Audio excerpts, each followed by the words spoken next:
So ons is besig met ons reeks oor aanbidding, né?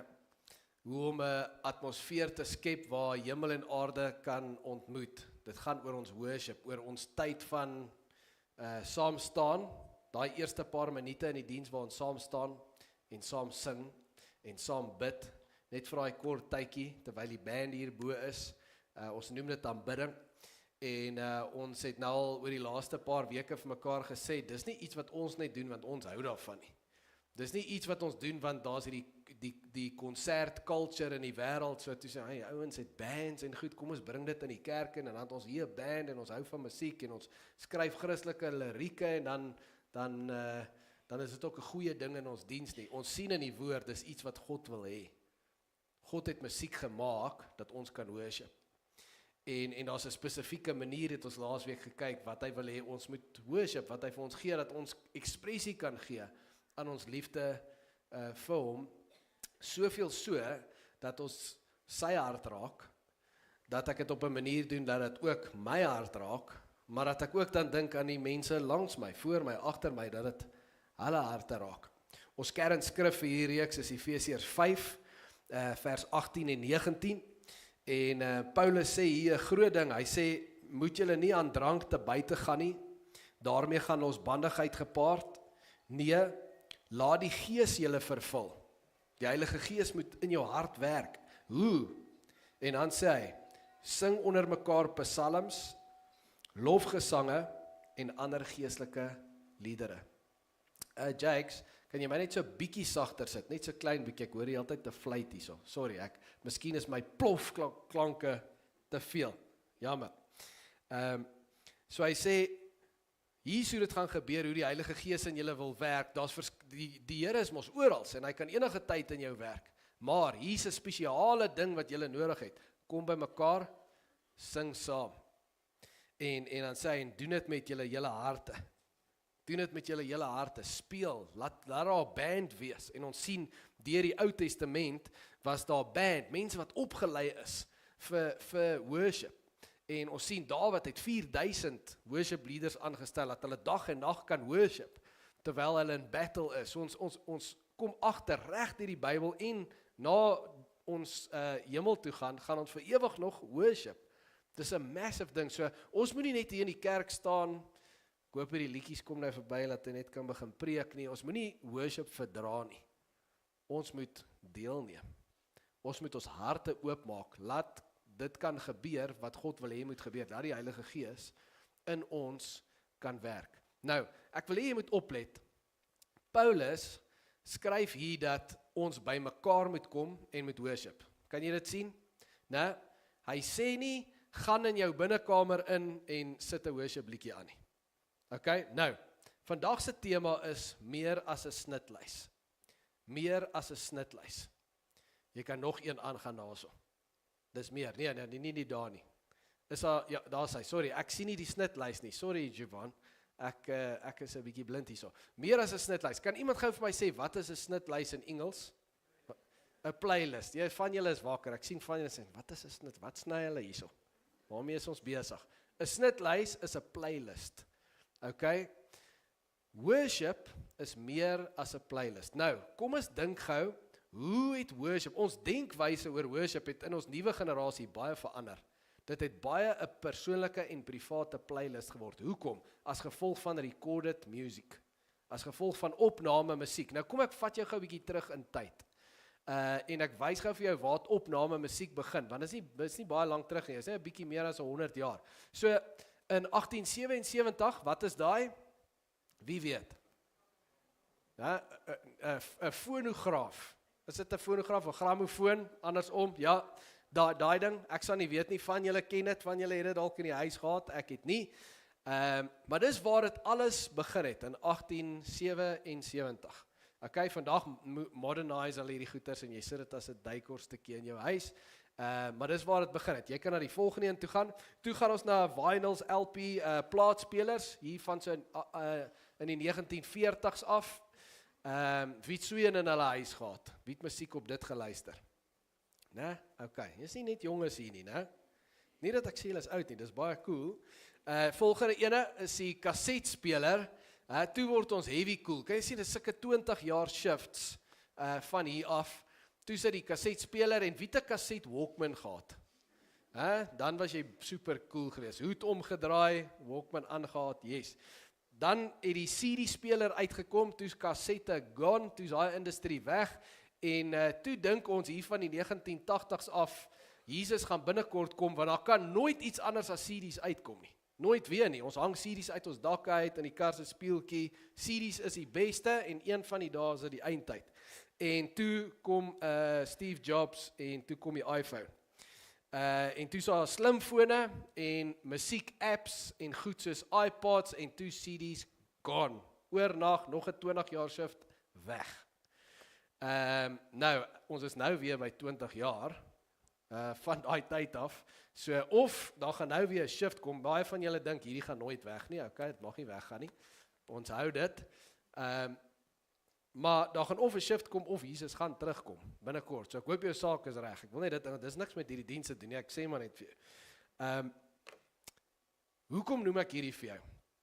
Oor die laaste 100 jaar of so, het daar 'n massive shift in ons prentjie van aanbidding gekom. Hierdie toestelle, hierdie devices is amazing. Die feit, ons het feitelik musiek vandag oral waar ons gaan, né? In my sak die hele tyd. So ek's in my kar, ek luister dit in my kar, kan my earpods insit as ek loop, as ek by die werk is, as ek by die gym is, waar ook al ek is, kar, kamer, werk, gym, enige plek, ek het my musiek en ek het my worship musiek by my. Dis 'n great gawe. Ek dink ons moet dit gebruik, ons moet dit geniet, né? Dis cool. Maar, en dis 'n groot maar, vir die grootste deel van geskiedenis, jy praat hier van duisende jare, tot en met, so 'n paar jaar terug, en vir meeste van ons eintlik maar net so 20, 30, 40 jaar, meeste van ons is die 20 jaar, vanaf die fone uitgekom het, en ons het ons apps en ons musiek die hele tyd by ons.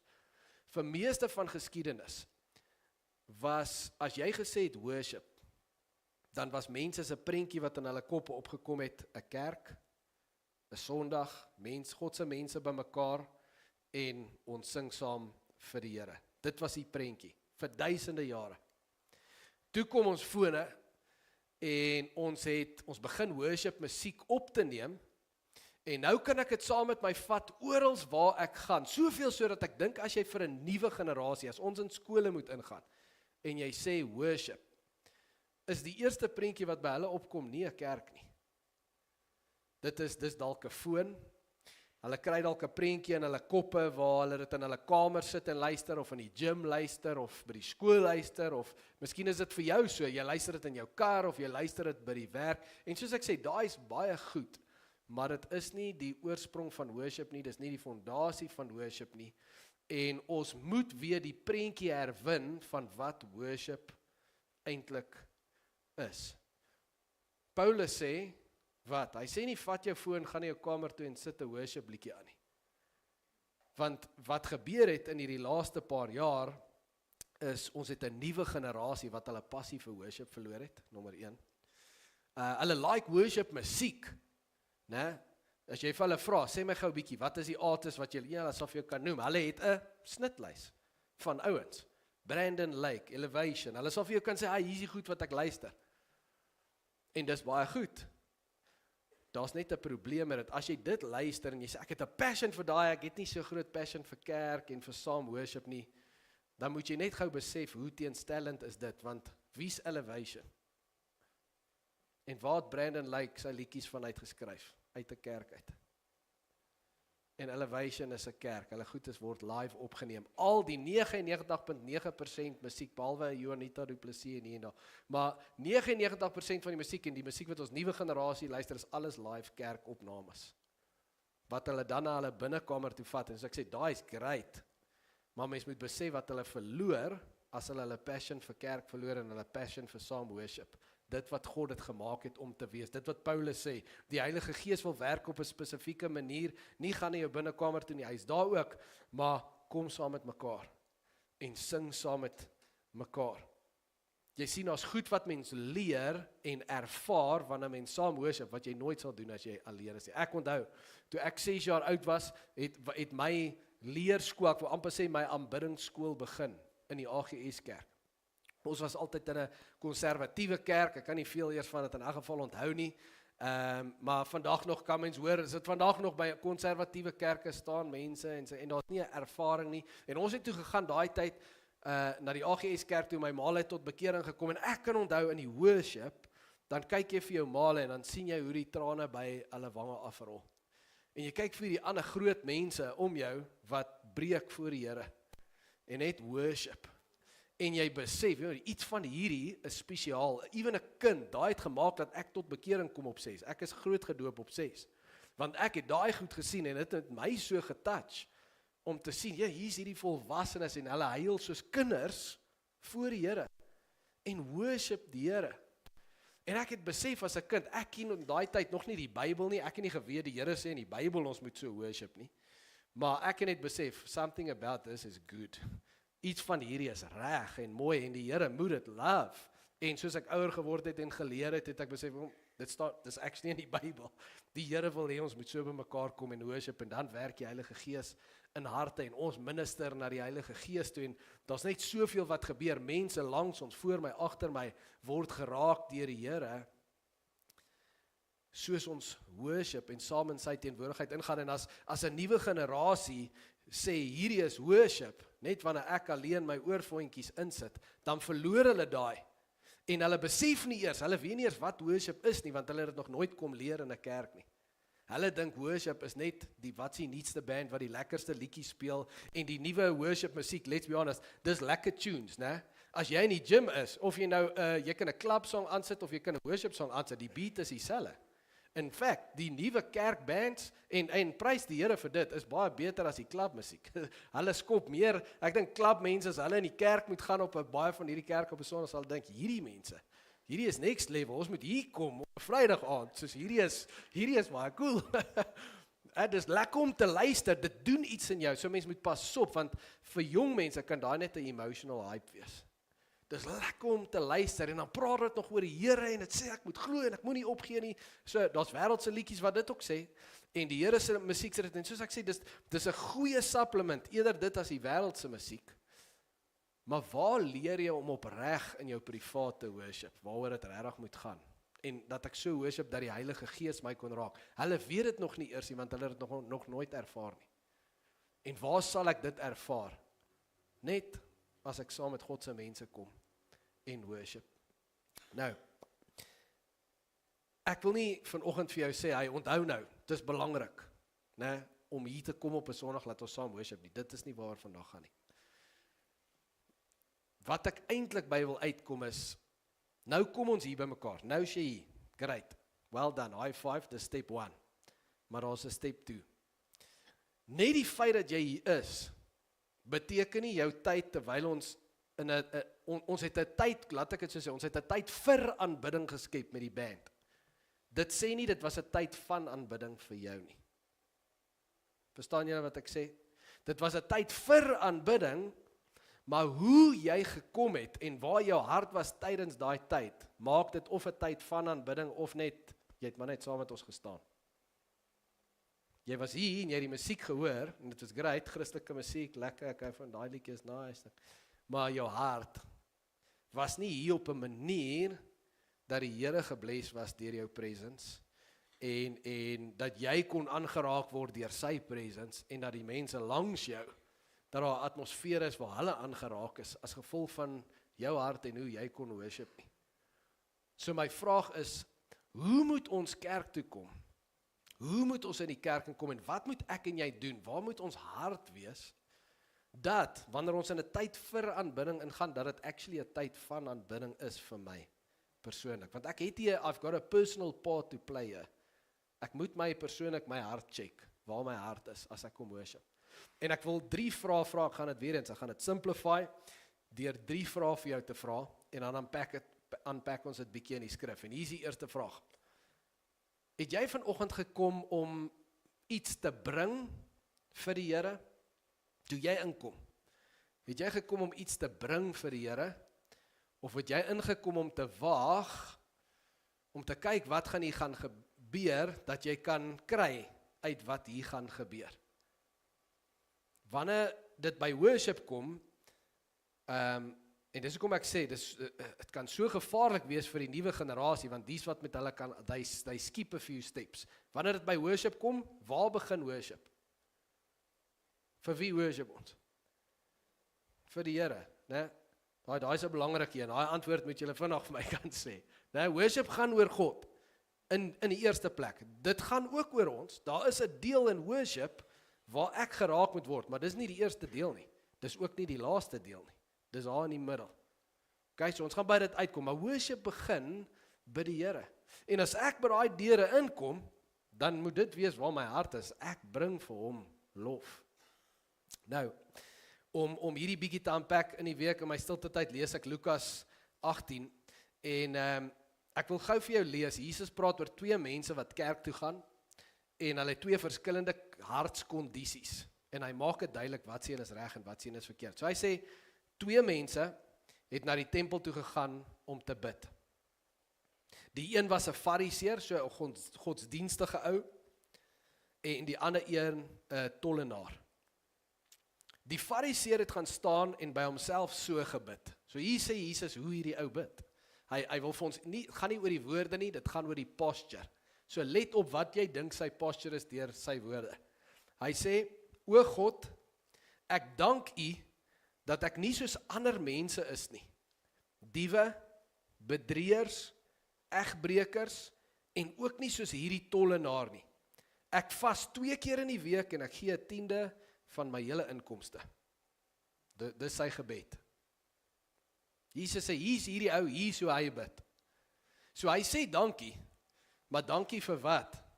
Hy sê nie dankie vir iets wat die Here doen of vir wie die Here is nie, hy sê dankie oor hoe great hy is. Klink dit vir jou of sy fokus die Here is? Nee. Dan sê Jesus, maar die tollenaar, hy het sommer daar ver bly staan, en hy wou selfs nie na die hemel opkyk nie.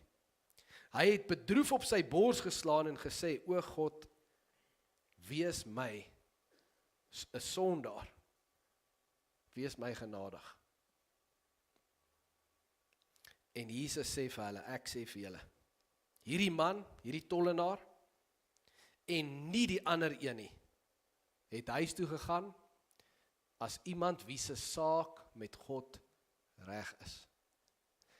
Elkeen wat hoogmoedig is, sal verneder word, en hy wat nederig is, sal verhoog word. Wat sê Jesus? Jy kan hom maar net daar los, Sivan. Jesus sê, hoe jy kom hier binne, bepaal hoe jy gaan uitgaan. En daar is hierdie godsdienstige ou, hy's altyd by die kerk, en hy kom weer Sondag in, hy's elke Sondag daar, en hier kom hy in, en hy bid, maar die posture van sy hart is op so 'n plek, dat die Here sê, hy het nie eers nodig gehad om te kom nie. Want, toe hy hier weggaan, toe sy saak nie met God reg nie. Hoekom nie? Want hy het nie gekom vir God nie. Hy het gekom vir homself. Sy fokus is homself, waar die ander ou, hy kom voor God, in nederigheid, en hy honor die Here vir sy genade. Mag ek en jy, dit is die hartskondisie van worship, dis die hartskondisie van bekering. Hierdie is nie, jy weet, bekering is nie 'n eenmaal bid ek soos hierdie nie. Here, ek is 'n sondaar, vergewe my, great, nou het ek 'n moment in die kerk gehad, my handjie opgesteek, daar gaan ons nie. Bekering, wat is bekering? Wat doen ek as ek bekeer? Ek kom terug na 'n verhouding met Jesus toe. En 'n verhouding sê outomaties vir jou, jy kan nie net by die troudag opdag, en sê, great, nou is ek getroud, lekker, ek het my ring, jy het jou, nou sien jou, boy. Dis 'n verhouding, nou commit ek tot die verhouding, en bekering is hierdie lewende, dynamiese verhouding met Jesus, waar ek weer en weer en weer kom en kniel voor hom, in nederigheid. En fokus op sy goedheid, nie op myne nie. Nie op myne nie. En daarom as ek hier inkom, is die vraag nie, wat gaan hier vir my gebeur nie?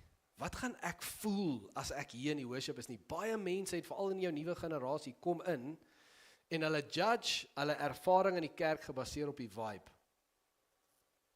As die vibe great was, dan stap hulle uit en sê, high five, hierdie was awesome. En kan ek net gou vir jou iets sê, hier kan vanoggend 1000 mense gewees het. As dit so was, sou hier nie sitplek gewees het nie. Mense sou hier oral nou gestaan het, in die gange, gehang het daar van die reilings af. En kom ons sê dit was so, en dis vol, né? En ons worship, en dit is, hier's 'n vibe, almal sing saam, dis loud, dit is die liedjies wat jy van hou, en daar's net 'n vibe, jy het hoendervleis. Dit kan so wees, en jy stap uit hierso, en jy het nie geworship nie. Die vibe bepaal nie die worship nie. Jou hart bepaal die worship, nog voor jy by die kerk ingekom het. Inteendeel, as jy nie geworship het voor jy by die kerk ingekom het nie, dan jy nie geworship in die worship. En dis so belangrike beginsel wat ons moet besef, laat ons nie soos hierdie fariseer word nie. En dit gebeur as jy vir lank in kerk is, dan kom jy na 'n kerk toe, ek is 'n goeie mens, okay, hier begin die worship, kom ons staan, mooi liedjie van verlief wees op Jesus, dankie, dit eindig nou, kom ons sit. Soveel mense is op Sondag so in 'n kerk. En dis net nie die hart wat ons moet hê nie. Ons word dan soos daai fariseer, en kan ek vir julle, miskien vir julle nuwe generasie sê, die kerk het nie beter aanbidding nodig nie. Weet jy wat het die kerk van vandag nodig? Beter aanbidders. Ons het nie beter aanbidding nodig nie, ons het beter aanbidders nodig. En dit gebeur as jy al hiernatoe ry. Dit moet die rede wees hoekom jy hier is. Jy moet nie net hier wees. 'n Kerk gaan nie daaroor dat ek kom om 'n preek te luister nie. Dis deel van dit. Dis nie die eerste ding nie, is nie die belangrikste ding nie. Die belangrikste ding, ek kom om te worship. Dis die belangrikste ding van kerk. Ek kom om vir die Here 'n offer van lof te bring. Dis wat die Bybel dit noem, 'n offer van lof. Hebreërs 13 vers 15. Hy sê, laat ons dan onophoudelik deur Jesus aan God 'n offer van lof bring. Die lof wat aan hom gebring word deur die lippe wat sy naam bely. Al sy kinders wat glo in Jesus, wat weet wat sy hart is, ons bely sy naam, ons kom saam en ons bring 'n offer van lof. So die vraag is nie op 'n Sondag, ek wonder wat gaan vandag binne in die kerk gebeur. Ek wonder wat wag vir my daar in die kerk nie. Die vraag is, wat bring ek in die kerk in? Wat bring ek in die kerk in? Miskien moet ek dit persoonlik maak, en ek bedoel nie om op jou tone trap nie, hoor my hart, ek wil jou nie laat skuldig voel nie. Ek wil jou net wys waar ons hart moet wees, en ek wil jou persoonlik vra, het jy vanoggend so hier ingekom? Did you come in worshiping? En miskien 'n oefening, as jy sê, yes, Jacques, ek het nie so hier ingekom nie. Ek was nog nie eens heeltemal wakker nie. Dan 'n oefening vir jou. Miskien kan jy deur jou week, miskien moet jy 'n papiertjie sit langs jou bed of by jou ketel, en elke aand as jy bed toe gaan, skryf een woord of een sinnetjie oor iets wat die Here vir jou gedoen het in jou dag. Iets waarvoor jy dankbaar is in jou lewe. Iets waaroor jy net in awe is oor wie die Here is, sy hart, sy genade, soos hierdie. Skryf dit neer. En hier by Saterdag, dan roep jy jou family om die tafel. En jy sê dit, vanoggend was Josh saam in die bad, en ek vra hom, hoekom gaan ons kerk toe? Hoekom doen ons dit net, want is die regte ding om te doen, moet ons dit doen, want ek is 'n pastoor, hoekom gaan ons kerk toe? En gelukkig, en dis wel ek so high five vir ons kinderkerk. Hy sê, papa, ons gaan kerk toe om te aanbid en te leer. Ons gaan kerk toe, en hy het in first person gesê, ek gaan kerk toe om te aanbid en te leer. Daai kom van 'n kinderkerk af. Hooplik so 'n bietjie van my af.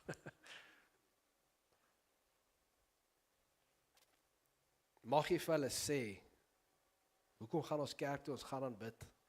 Ons gaan kerk toe om te aanbid en te leer. Ons gaan nie net om 'n boodskapie te kry nie, want as dit oor dit gegaan het, kon jy by die huis gebly het en net gou vinnig die preek iewers in die week geluister het. Dis nie waaroor dit gaan nie. Die belangrikste ding van kerk is God se mense wat by mekaar kom om hom te aanbid. Ja, ons leer ook, maar dit begin by aanbidding. Ons bring vir hom 'n offer van lof.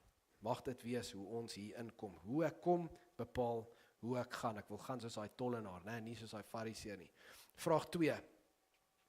Kom ek honger of kom ek reeds versadig? Kom ek honger of kom ek reeds versadig? Daar's hierdie voorbeeld van hierdie jong man wat van koshuis af huis toe ry, En hy weet, as hy die naweek huis toe gaan, sy ma kan nie wag om hom te sien nie, so sy kook vir hom, dit is 'n feesmaal, dis skaapbout en crispy aartappels en alle lekker dinge, hy weet dit. Dis so elke naweek as hy huis toe kom.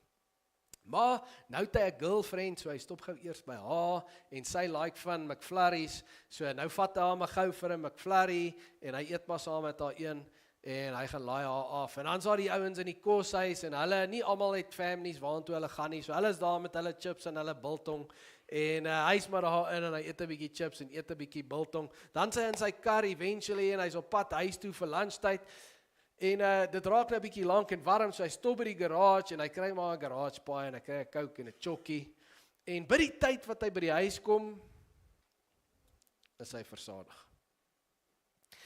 Hy het nie 'n issue met die kos nie, inteendeel, daai kos is 10 keer lekkerder as die nonsens wat hy nou net in sy lyf gesit het. Daai goed is ongesond. Hy moes dit nie eers geëet het nie, maar hy het. En nou is hy daar, en daar's hierdie spread, daar's hierdie feesmaal, en hy moet vir sy ma sê, sorry, my maag is seer. Hy's versadig. Hy kan nie geniet wat sy ma vir hom voorgesit het nie. Presies daai gebeur met ons in die week. Presies dit gebeur met ons in die week. Nie met ons maag nie, met ons gees. Ons kom in die kerk in, baie van ons kom nie Sondag kerk toe nie, want ek wil nie gevul word nie, ek is net so vol, ek wil nie eens aan tafel gaan sit nie. Openbaring 3 vers 20 sê Jesus hierdie woorde, hy sê, kyk, ek staan by die deur en ek klop. By elke mens, ek is by elke mens se hart, ek klop. En as iemand my stem hoor en die deur oopmaak, sal ek by hom ingaan en saam met hom die feesmaal hou en hy saam met my. As iemand besef, en dis die moeilike ding hier, hy klop in almal se hart, maar nie almal hoor hom nie. Dis hoekom hy sê, as iemand my hoor, die ou wat my stem hoor en besef, en hy maak vir my oop, ek gaan by hom ingaan, daar gaan 'n feesmaal wees, daar gaan 'n ontmoeting wees, dit gaan goed wees vir my, dit gaan goed wees vir hom, ek gaan iets in hom deponeer, dit gaan 'n feesmaal wees, noem die Here, ons gees gaan vol word. Wat sê Paulus? Kom by mekaar worship, sodat die Heilige Gees julle kan vul, maar die probleem is, baie van ons kom en ons is versadig, en laat ek duidelik maak wat ek daarby bedoel. Wat maak ons vol in die week? Vandat tegnologie uitgekom het, is daar soveel content daar buite, daar soveel inhoud. En al die inhoud, 99.9% van die inhoud, gaan daaroor om jou lewe beter te maak. As jy scroll, Facebook of waar ook al, TikTok, Instagram, elke tweede video het 'n advertensie om vir jou te sê, hier's die 3 goed, die 5 goed, die 7 goed, hier's die ding wat jy moet hê, hier's wat jy moet doen, dan gaan jou lewe beter wees. En die hele dag word ons vol, en vol, en vol, en vol, van soveel goed, wat ons beloof gaan ons lewe beter maak. En dan kom Saterdag, en my Here, my maag pyn. Ek is nie lus vir die Bybel nie, ek is nie lus vir kerk nie, ek wil nie nog iets hoor, ek wil nie nog 'n stem hoor nie, ek wil mal word, want daar's net soveel goed wat die hele tyd vir my skree, om my lewe beter te maak, en ek luister na al hierdie stemme, en ek word voller, en voller, en voller, dat as ek kom is ek versadig, en ek kan nie die Here se stem hoor nie, ek wil nie sy stem hoor nie, en ek kom nie honger nie, ek kom versadig. En miskien kan jy relate met wat ek nou sê. As dit jy is, dan wil ek vir jou dit sê. Vir jou om reg te kom na Pa se huis toe, dat jy die feesmaal kan geniet, dat jy die Here se stem hoor, miskien moet jy jou foon vas. En ek weet van julle sê dit, ek sal dit nooit kan doen nie. So, ek bedoel nie jou foon nie, ek weet jy werk met hom en al sulke goed, maar ek bedoel Facebook, Instagram, sosiale media, miskien moet jy vir 'n paar weke sê, ek gaan nie een video kyk nie, ek gaan nie na een stem luister in die wêreld wat vir my sê, Hier is hoe jou lewe kan beter wees en hoor my hart, nes die private aanbidding, die musiek in jou kamer en jou kar. Dis goed, né? Dis goed om videoetjies te kyk. Daar's vandag in kort videoetjies amazing wysheid. En die Here kan dit ook gebruik in jou lewe. Maar die Here sal nooit toelaat dat algorithms jou disipel in plaas van die Heilige Gees nie. Kan ek dit weer sê? Die Here sal nooit toelaat as jou pa, laat algorithms en videoetjies jou disipel in plaas van ontmoetings met hom nie. Hy sal inteendeel maak, dat jy doof en blind is van baie van die goeie goed, laat dit vir jou niks doen nie. Laat jy so dehydrated word, so honger moet word en siek word, laat jy opgooi, emosioneel geestelik jou lewe crash, dat jy moet dwing om hier in te kruip, om te sê, Here, ek het U nodig. En die hart van daai vas sal wees, nie net om nie video's te kyk nie, dit sal wees om maandag tot Saterdag te bid en te sê, Here, ek het nodig om van U te hoor. Ek het nodig om van U te hoor. Ek wil U stem weer hoor. Miskien sit jy hier en jy worship en jy's in die kerk, maar jy hoor nie die Here se stem nie. Jy's hier want is die regte ding om te doen en jy weet jy moet die Here se stem hoor en jy weet jy moet iets uit die woord uit kry, maar jy ervaar net nie die Heilige Gees nie. Miskien kan dit wees omdat jy net te vol is. Jy het net soveel ander stemme en die Here se stem het net weggefade in al daai stemme. En kan ek ook vir jou sê, die Here kompeteer nie met ander stemme nie. As hy nie die stem is in jou lewe nie, dan staan hy maar net en soos 'n gentleman, klop hy saggies. Hy sê vir jou, hey, ek sien as jy daai ander goed wil neersit en na my toe wil kom, ek het iets wat ek vir jou wil sê. En kan ek vir jou sê, vir jou lewe, vir jou kind se lewe, is daar nie nog 'n wêreldse dingetjie nodig wat hulle nodig het nie. Hier kom Saterdag, het ons almal nodig om te sê, ek het nodig om te hoor van die Here. Daarom gaan ek kerk toe. So ek sê, ons kom om vir die Here iets te bring, maar wanneer my hart reg is, dan gaan die Here ook hier iets vir my, want die Here is hier elke week. Hy sê, ek klop aan die deur. Van almal sê, Jesus is hier vir almal, maar die probleem is, 2 mense kom vanoggend hier in. Die een ervaar die Here, kan na die tyd om my te kom en sê, hierdie was amazing, soos die Here het met my gepraat, en 'n ander een stap hier uit en niks het gebeur nie. Hoor nie die Here nie, niks nie. En daai gaan alles oor, hoe honger kom jy? Glo jy dat ons nie net van brood alleen lewe nie? Dat my kind se lewe hang nie net af aan hoe goed hulle in skool doen en dat hulle daai wiskundepunt so bietjie hoër moet kry en gaan hulle die A-span maak nie. En dare I say, die bokke het verloor, dis okay. Jy weet, Jesus kom terug nog steeds, ons gaan hemel toe of hel toe, niks van die bokke gaan daai beïnvloed nie. So jy moenie jou saligheid weggooi as gevolg van dit nie. Okay? Skoppie, bank, whatever, kom oor dit, maar dan is dit soos môre, ons het juist sulke goed, moet baie keer net 'n reminder vir jou juist wees, om te sê, jy werk jouself so op oor hierdie goed. En is great om invested te wees as jou land, en so, is baie goed wat bietjie belangriker is as dit. Die Here het nodig om met jou te praat, die Here het nodig om met jou kind te praat. En as ons nie van hom hoor nie, dan gaan ons nie meer rigting hê in die lewe nie. Jy het jou kind in 'n rigting, jy wil hê hulle moet hierdie doen en hierdie word in die lewe, so jy druk alles, moet net daai goed wees. En miskien wil die Here iets heeltemal anders met hulle lewe doen.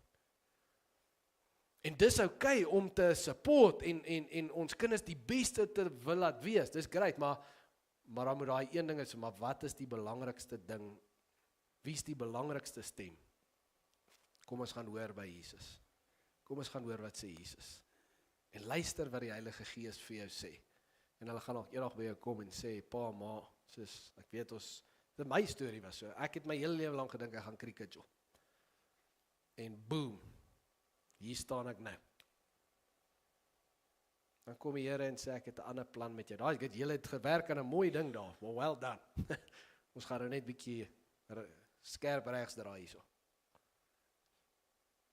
Ek sal nie weet, en baie keer is daai skerp regsdraai so skerp, omdat ek nie op die pad regtig geluister het nie. Ek wou net vir die Here sê, hoor, hier's ek nou, sien net hierdie, doen net hierdie, help my net met hierdie, maak hier vir my deure oop, en hy staan maar net daar, en sterkte met daai, en boom, dan stamp ek my kop, en dan's ek reg om te luister, en dan gaan ons weer aan op die journey. Maar ek moet honger kom. Julle ken die skrif van Psalm 42 vers 2 tot 3, né? Soos 'n wildsbog smag na waterstrome, so smag ek na U, o God, ek dors na God, die lewende God, né? Hy sê hier, ek wil 'n ontmoeting met God hê. Ek wil nie praat oor God daar nie.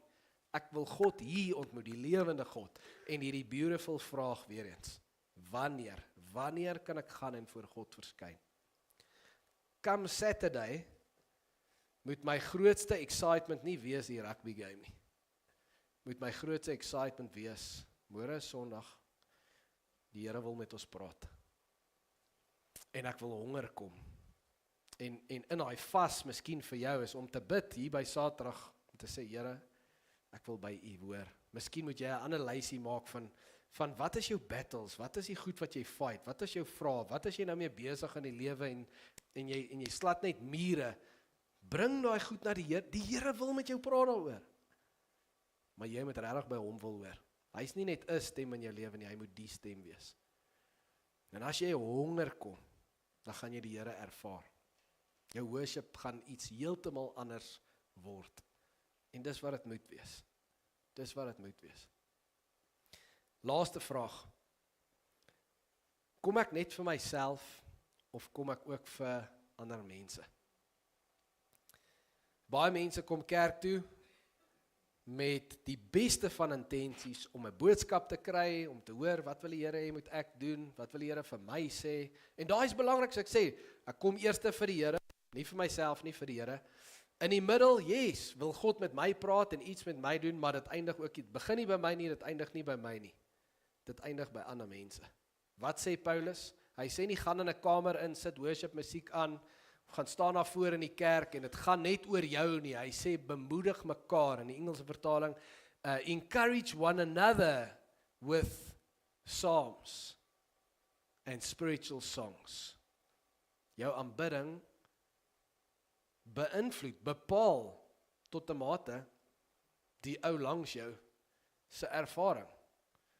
Die mate van presence wat in die kamer is. Ek wil vir jou 'n skrif wys in Lukas 18, so 'n blinde man, hy hoor Jesus in die dorp. En nou begin hy skree, hy roep uit na Jesus. Jesus, seun van Nasaret, ontferm U oor my. En hy skree al hoe harder, sê die Bybel, dat die mense hom begin stil maak en sê, jy embarrass ons hierso. En hulle wil hom stil en hy begin dit al hoe harder skree. Jesus hoor hom. Jesus stop. Jesus gaan na hom toe, daar's 'n ontmoeting. Jesus luister wat hy sê. Hy vra vir hom, wat wil jy hê moet ek doen vir jou? Hy sê, Here, ek wil sien. Daar's 'n ontmoeting. En hierdie ou kan sien. En hierdie, in vers 43, is sy reaksie. Dit sê, en hy het Jesus gevolg en God geprys. En dis great vir hom. Maar wat het verder gebeur? En ook al die mense wat dit gesien het, al hierdie mense wat vir hom gesê het, hy bly stil man. Sien wat gebeur, sien sy geloof. En wat het gebeur?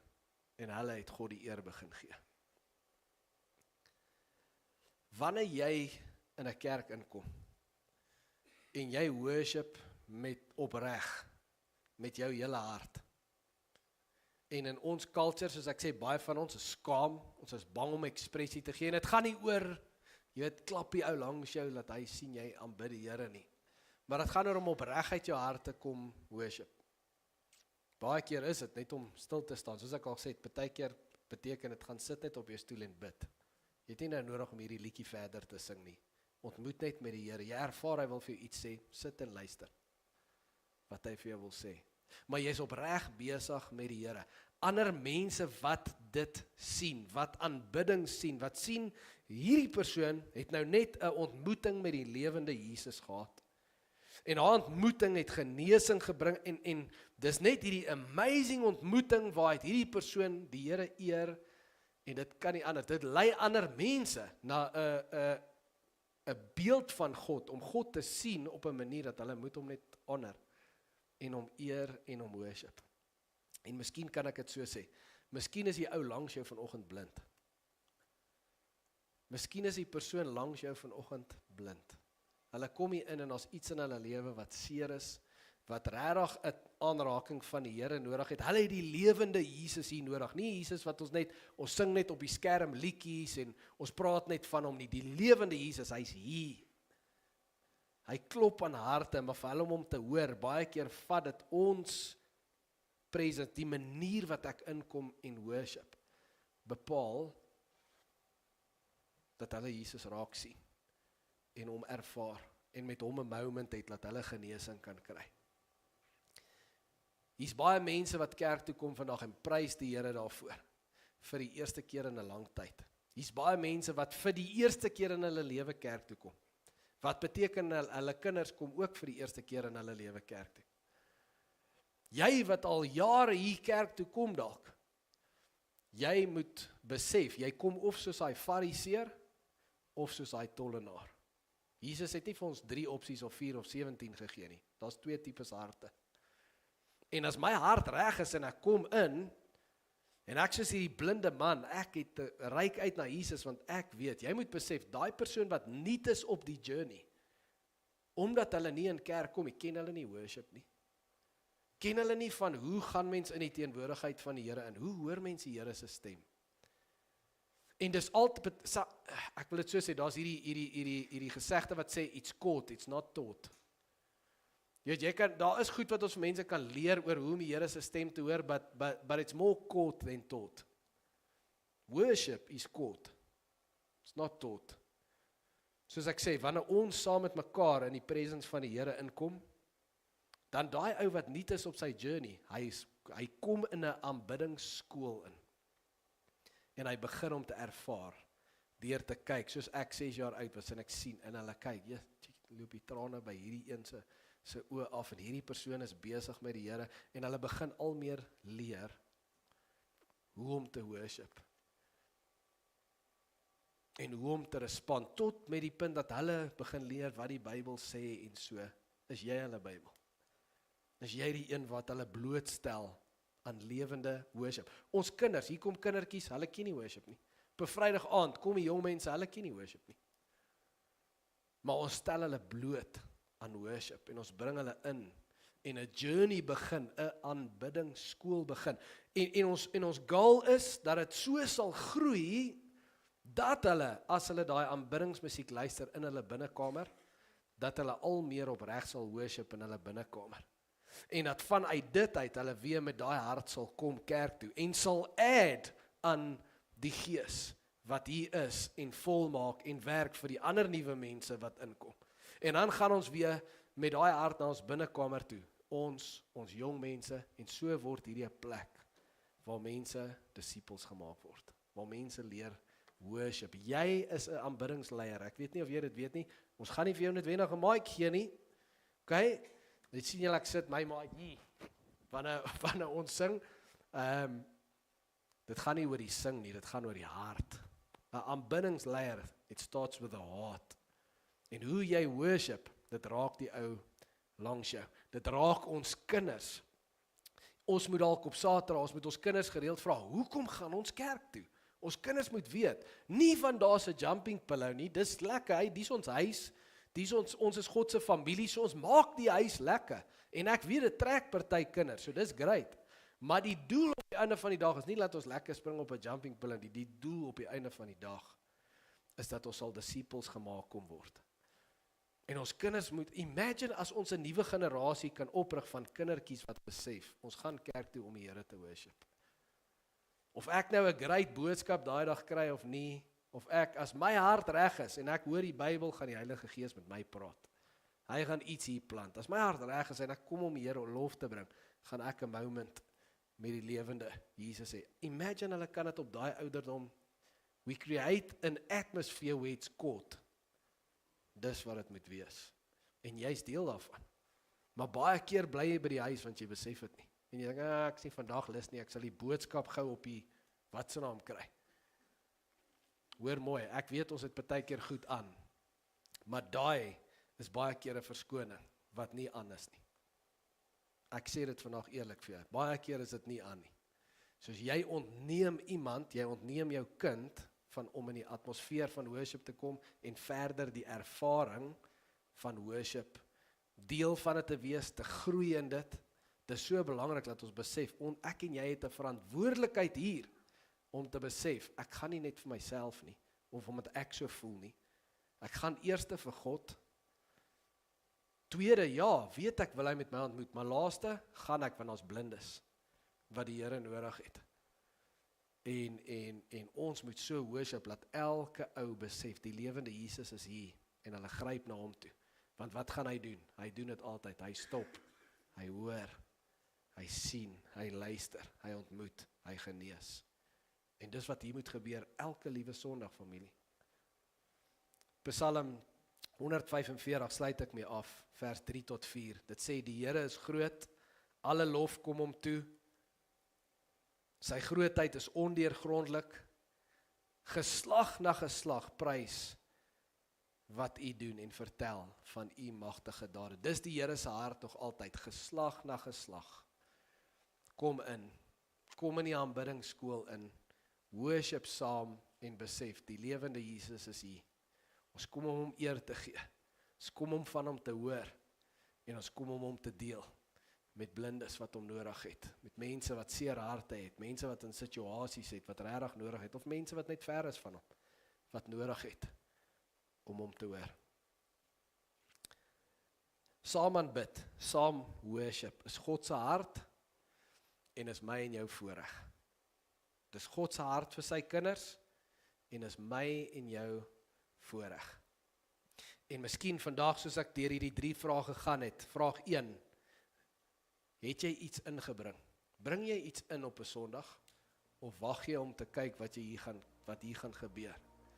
Miskien moet jy daai persoon wees wat vir jou by die ketel of by jou bedkassie 'n papiertjie sit en jy skryf deur jou week. En jy sê vir die Here dankie vir al die goeders groot en klein wat hy vir jou doen. Dat as jy kom Sondag, of jy nou daai papiertjie opvrommel in jou sak of wat ook al, maar jy weet, Here, hier is hoekom ek hier is. Ek wil net vir u dankie sê. Alles in my lewe, die feit dat ek asem het, my gesondheid, my werk, my familie, al hierdie goed op hierdie lysie is alles as gevolg van u. Totdat dit jou tweede natuur is, waar jy in die dag opstaan en jy bewonder en jy bedank die Here, en in die aand as jy gaan slaap, dan bedank jy die Here, soveel sodat as jy Sondag hier inkom, kom jy nie eers om iets te kry nie, jy kom om 'n offer van lof te bring. Miskien is dit jy. Miskien in die tweede vraag, kom jy honger of kom jy versadig? Is jy daai ou wat jy luister na soveel goed en soveel stemme en soveel awesome goed wat jy hoor, maar jy het net nie meer 'n passion om te hoor van die Here nie. En as jy eerlik is, ek het baie lanklaas van die Here gehoor. Ek hoor nie sy stem nie. Miskien is jy versadig en vol van ander goed. Miskien is jy die een wat 'n vas moet hê vir sosiale media en sê, Here, ek wil nie weer een ding hoor tot ek nie van u hoor nie. Ek wil nie hê een ander mens moet weer vir my sê wat ek met my lewe moet doen, tot u nie vir my sê wat ek met my lewe moet doen nie. Ek het nodig om van u te hoor. Miskien is jy daai persoon. En in die derde plek, kom jy net vir jouself, of kom jy vir ander? Miskien op 'n Saterdag of deur jou week, moet jy regtig bid, Here, help my om te besef, dat my aanbidding raak ander mense. Daar's mense wat groei in die aanbiddingsskool. Ek is deel van die aanbiddingsspan wat help laat dit gebeur, want ek is nou al 'n rukkie op hierdie journey, en ek wil deel wees van hierdie worship team, waar blindes kan inkom en met u kan ontmoet. Help my om te besef, die nuwe generasie wat hier is, hulle is in die aanbiddingsskool, ek is deel van dit. Ons almal se presence saam met worship, skep daai atmosfeer, dat dit 'n aanbiddingsskool kan wees. En soos jy dit bid, om te dink, wie is daar dalk? Wat se blinde is daar dalk wat die Here wil hê jy moet bring? En miskien selfs vir jou kinders te sê, soos julle op pad is kerk toe, hey, hoekom gaan ons vandag kerk toe? Laat ons kinders leer. Ons gaan, daar's 'n jumping pillow, papa. Nee, dis great, maar ons gaan nie vir dit nie. Ja, die brownies is so lekker, but nee, dis nie hoekom ons gaan soontoe nie. Ons gaan om die Here te aanbid. Ons gaan om die Here te aanbid. En met Jesus te connect. Ek sê vir Gail, kom ons leer ons kinders ore, mond, fist bump.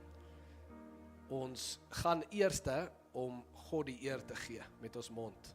Dis die eerste rede hoekom ons gaan. Ons gaan om God te aanbid met ons mond. Ore, ons gaan om by die Here te hoor in die tweede plek. Dis hoekom ons gaan. En derde, is ek daar vir die maatjie langs my, fistbump. Dat ons hulle begin leer van kleins af, hoekom gaan ons kerk toe? Want as hulle dit nie besef nie, dan gaan hulle passion vir dit verloor en die duiwel kry dit reg om goeie goed te gebruik om ons nuwe generasie weg van God se huis af te vat, verder van Jesus af weg te vat, uit die aanbiddingsskool uit te vat, en dit moenie gebeur nie. Ek en jy is disipelmakers, ons is vissers van mense, ons moet sorg dat daai proses draai, laat ons mense terugkry en laat ons kan aanhou groei in die aanbiddingsskool. Kom ons bid saam. Hemelse Vader, dankie vir u woord wat so amazing is. Dankie vir hierdie gelykenisse wat u vertel het, wat eintlik so eenvoudig is, maar is so profound. Want dis ek is die ou in daai storie. Dis ons harte word gechallenged met daai dinge wat so challenging is in die stories wat u vertel. Here, as ons die psalms oopmaak en ons lees van Dawid se gebeure en hoe hy na u gesoek het, hoe hy u stem wou hoor, besef ons hoekom hy 'n man na in u hart was. En dit daag ons uit om te sê, ja, wat is dit in my lewe wat my weghou van daai honger? En Here, vanoggend sien u die harte hier. Is party mense wat sê, ek wil anders begin kerk toe kom. Hier's mense wat sê, ek wil honger begin kom. Ek gaan van hierdie goed van die wêreld begin los en vas en nee sê vir dit, dat ek honger kom, uitgehonger, om die Here se stem te hoor. Ons as 'n kerkfamilie besef, ek is nie net hier vir my nie. Ek is hier vir 'n fistbump, vir die ou langs my, vir die blindes, voor my, agter my, almal wat met 'n seer inkom. Dis wat u woord sê deur Paulus, wat sê, kom by mekaar en bemoedig mekaar met psalms, lofgesange en geestelike liedere, dan sal die Heilige Gees julle vul. Mag ons volgemaak word en mag ons hierdie atmosfeer al meer skep, soveel so, dat dit eerstens u hart bless, dat dit ons harte vorm, en dat dit die mense langs my ook kan raak. Dis u wil, Here, dis u woord. En dankie dat u daai saadjie in ons harte kom plant, en soos ons in hierdie reeks besig is, hou aan, Heilige Gees, om dit te water, dat elkeen van ons, van waar ons is, kan groei, en al beter aanbidders kan word. Want dit sal lei na die beter aanbidding wat u wil hê, wat soos 'n lofoffer vir u opgaan, en dis wat ons wil hê, dis ons harte. Ons het u so lief, ons bid dit in Jesus naam en ons sê saam, amen.